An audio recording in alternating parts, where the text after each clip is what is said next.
think the criticism by the WHO towards Taiwan is completely unwarranted, and indeed I would submit it to be outrageous. Taiwan has set the gold standard in terms of the international response to COVID-19. Taiwan has succeeded in a way that very few jurisdictions have in being able to contain COVID-19. So if anything, the WHO should be going to Taiwan because in light of the failures, systemic failures, incompetence and mismanagement of WHO, it's very clear that WHO has a lot to learn from Taiwan and not the other way around. Indeed, one might say that Taiwan's success is consistent with not following the flawed advice of the WHO. Taiwan imposed early travel restrictions from people coming into Taiwan from Wuhan when the WHO was saying to do the opposite. Similarly, when the WHO was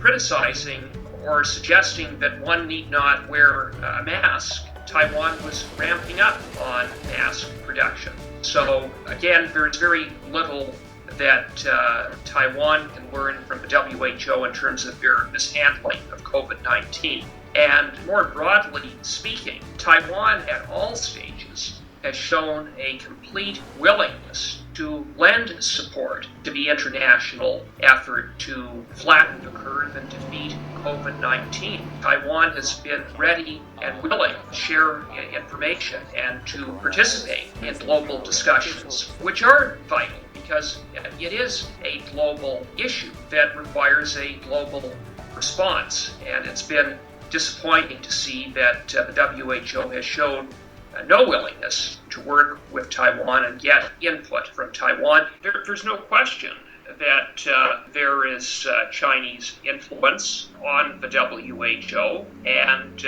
I would submit that the WHO has allowed politics to override considerations of global public health. Therefore, the WHO has failed to fulfill its mandate and has contributed significantly to the global catastrophe that we are dealing with today from a public health standpoint and all of the social and economic implications that have followed. With respect to the WHO, they have a lot to answer for. This is the same WHO that ignored Taiwan's early warnings of human-to-human transmission.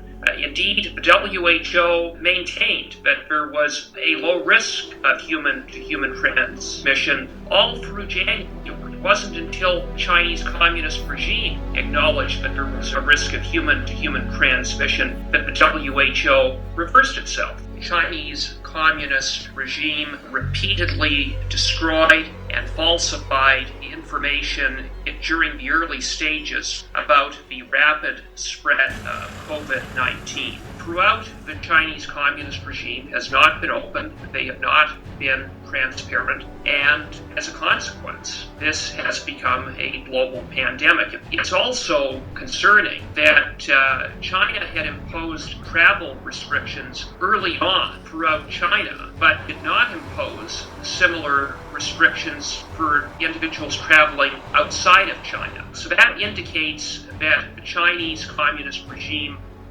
knew early on about the serious threat that COVID-19 posed, but did not report that, downplayed it, and minimized it at every opportunity. And as a result, what was a regional health problem has turned into a global health catastrophe. And we need to get to the bottom of exactly what took place, what the Chinese Communist regime knew and failed to report.